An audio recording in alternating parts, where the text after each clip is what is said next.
Hey, за юу яцхан үзэгчтэй Newsack in the house энэ удаагийн бичлэгээр уулзж байгаа да. Маш их баяртай байна. Тэгэхээр энэ дугаараас эхлэн та бүхэндээ 2-7 хоногт 1 удаа буюу сард 2 удаа Америкийн зах зээлийн хипхопын базар мэдээллийг хүргэж байх болно. За тэгээд олон юм яриад явах уу? Шууд бичлэгэнд орцгоё. Үзэгч та бүхэн видеоны тайлбар хэсэгт байгаа линкээр ороод Newsack сувгийн аль бие усны Telegram чаналд нэгнээрээ энэ ч хэдүүлээ арай л нэг ойр дотны баяда те. За ингээд бичлэгэнд орцгоё.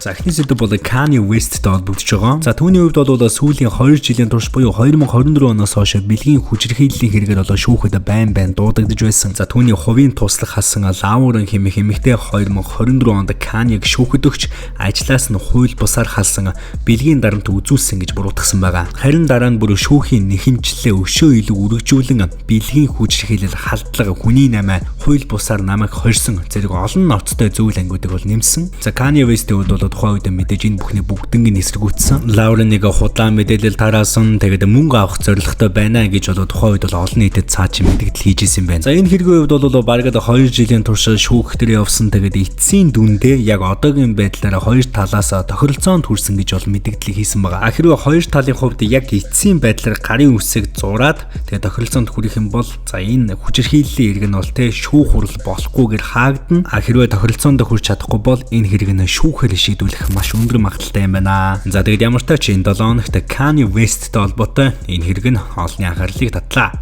За дараагийн сэдв бол A$AP Rocky-тэй холбогдож байгаа. За цаадны хувьд бол саяхан Аризонад болсон тоглолтынхон үеэр үзэгчдтэйгээ буу халж байхдаа эмэгтэй фэнүүд рүүгээ хараад дараах үгийг хандж хэлсэн байна.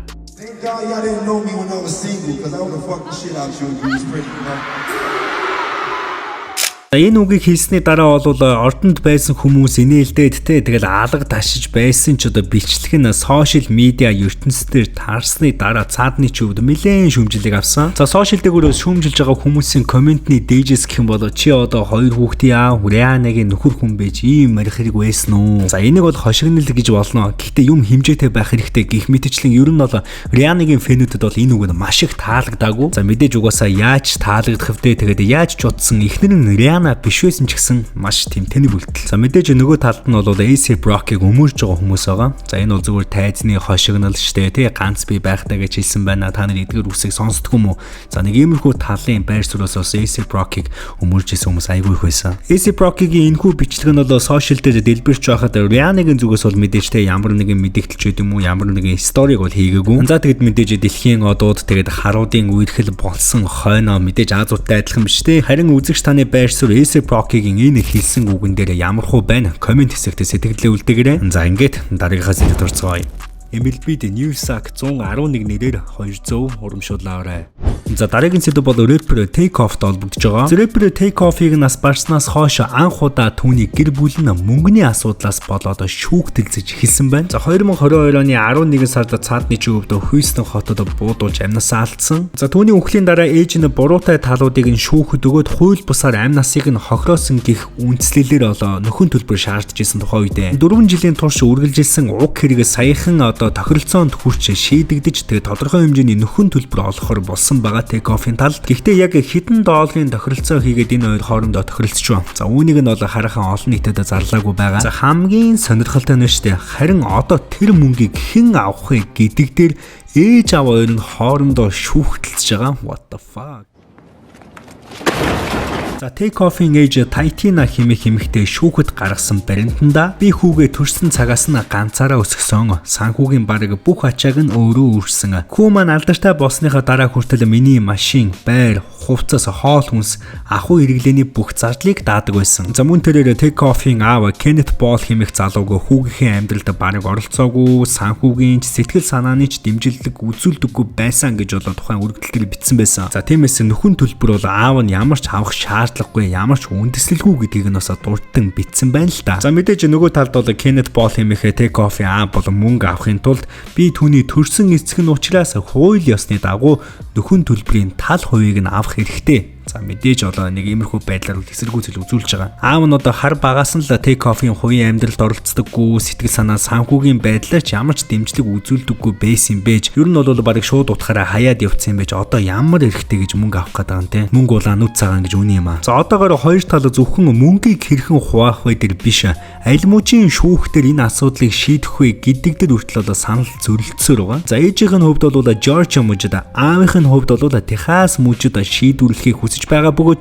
эцсийн шийдвэрийг нь бол шүүгчид хараахан гаргаагүй байгаа. За ер нь бол угаасаа л энэ хоёр токсик хосууд байсан байж тээ. Тэгээс алсан юм байна. За энэ хэргийн хувьд бол яг ингээд харангууд маш харамсалтай юм да. За учир нь юу гэвэл Take Off амьд сэрүүн байхдаа гэр бүлийн хэрүүл маргаанаас хол хамгийн төлгөөн ямар ч асуудалгүй рэперүүдийн нэг гэж бол Америкт үнэлэгддэг байсан. Гэхдээ хамгийн харамсалтай нь түүнийг нарс барснаас хойш түүний нэр устай холбоотой хамгийн том маргаан нь ээж аав хоёрынх нь хэн мөнгө авах юм. За нэг иймэрхүү маргаан байна гэдэг бол түүний одоо жинхэнэ ясыг үндэлцүүлж байгаа хэрэг болж байна. За тэгээд ямар ч 7 хоногт талигач рэпер Take Off-тэй холбоотой нэг иймэрхүү мэдээллүүд анхаарал татлаа. За дараагийн сэдв бол рэпер Travis Scott-тэй холбогдож байгаа. За Travis Scott-ийн хувьд бол тайзан дээрх үйлдэлээсээ болоод за тэгээд бас их олон хүмүүсийн шүүмжлэлийг авсан байна. За мань хүний хувьд яасан бэ гэсэн чинь саяхан Нью-Йоркт болсон тоглолтынхоо үеэр за өөрийнх нь уурт зогсож байсан зураглаач ерөнхийдөө бол холдооч гэсэн сонсохгүй байсан юм байна. За тэгсэн чинь мань үний хувьд одоо 3 ширхэг ундааны сав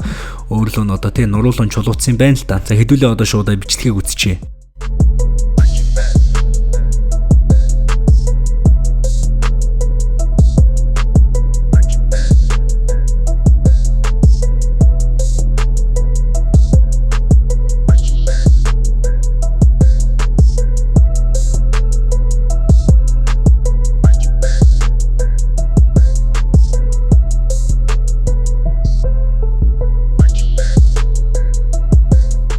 За тэгсэн чинь яг энэ бичлэг нь Америкийн хипхоп ертөнцид бас хэсэг вайрал болсон. За нэг удаагүй саяхан шүү дээ түүний Astro World тоглолт дээр хэд хэдэн хүмүүс бол амнасаа алдсан. За эгийн байхад Travis Scott бас үзэгчдтэйгээ тий ажилчтайгаа харилцаагаа одоо хүртэл сайжруулаагүй байна. За иймэрхүү байр суурин дээрээс бол хэсэг хүмүүсээ түүнийг маш ихээр шүүмжилж байгаа. За яг энэ бичлэгийг харахад бол цаач нь хэд хэд удаа зураглаачийг дуудаад за тэгээд сонсохгүй байхаар нь бол ерөөдөө шидэж байгаа харагдчихээн л та. Шидэхдээ бас их айхтар хүчтэй шидэж байгаа харагдахгүй зүгээр л ингэж тий түнд мэдэгдэх үйс шидэж гин. Тэгээд ер нь бол бас айхтар тийм ууралсан байгаа шинж тэмдэг бол ерөөсөө харагдахгүй байна. Тийм учраас энэ үйл явдал бол те яагаад ингэж газар аваад байна вэ гэхээр түүний үзэн ядагчтай ингэж дүйлгэж байгаа сэдв болж байгаа юм болов гэсэн бодлол төрж байна. Үзэгч та яг энэ үйл явдал дээр ямархуу байр суурьтай байна. Хэрвээ Монгол рэпер нэг ажилтан руу ингэж зөөлөн ундааны сав шийдсэн бол бас юу болох вэ те. За тэр талаараас та бүхэн комент хэсгээр бичээрэй. За тэгээд өнгөрсөн 7 хоногт рэпер Travis Scott толботой нэг иймэрхүү бичлэг олонний анхаарлыг татлаа. Өнөөдрийн бичлэгний хамгийн сүүлийн сэдв рэпер Cardi B-тэй холбогдож байгаа. За цаадны жүвд бол саяхан болоод өнгөрсөн Beta Awards дээр ганцаараа ирсэн Stefon Diggs-ээс салсан уу гэсэн шуум яриаг бол улам газар ахуулсан байгаа. Сүүлийн хэдэн сарын турш рэпер Cardi B болон NFL-ийн од Stefon Diggs хоёрын харилцаа дууссан, салсан, за эсвэл эргээд нийлсэн гэх мэт маш олон суу яриануд бол гадуур байсан. Харин саяхан болоод өнгөрсөн Beta Awards дээр Cardi B Stefon Diggs-гүйгээр ганцаархнаа ирсэн хүмүүсийн анхаарлыг бол татаад амжсан. Гэхдээ Cardi B-ийн хувьд бол тухайн аварц дээр бол өөрийнхөө ерөөсөө хувийн амьдралынхаа талаар огт яриаггүй. Харин өөрийнхөө шин цомог буюу Am I the Drama цомгийнхоо дуунуудаас тоглож өөрийнхөө перформансыг бол маш гоё хийсэн.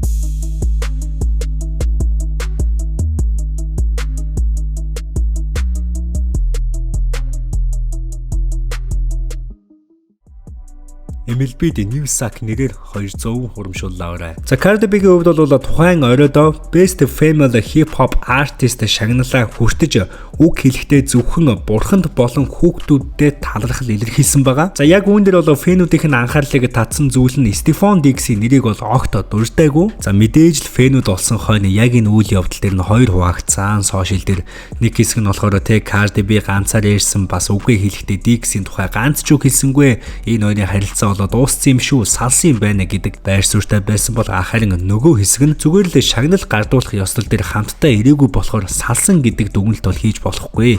Cardi B тэр орой зөвхөн уран бүтээлдээ ингээд төвлөрчлөө тийм учраас нэг айхтар яаруу дүгнэлт хийгээ хэрэггүй. За нэг иймэрхүү болоо хоёр төвшөнд хоёр хэсэгт хуваагдчихсан. За ямар ч тач яг одоогийн байдлаар Cardi B ч тэр Stefon Diggs ч тэр албан ёсныхоо мэдгдлийг бол ерөөсөө хийгээгүй байгаа харилцааныхаа талаар. За тэгээд өнгөрсөн 7 хоногт Cardi B болон Stefon Diggs нартай холбоотой нэг иймэрхүү мэдээллүүд анхаарлыг татлаа. Энэ удаагийн бичлэг маань үгээр өндөрлөж байна. Subscribe дарахаа бүү мартаарай. Suck out төр мэртэ үзэгчтэй.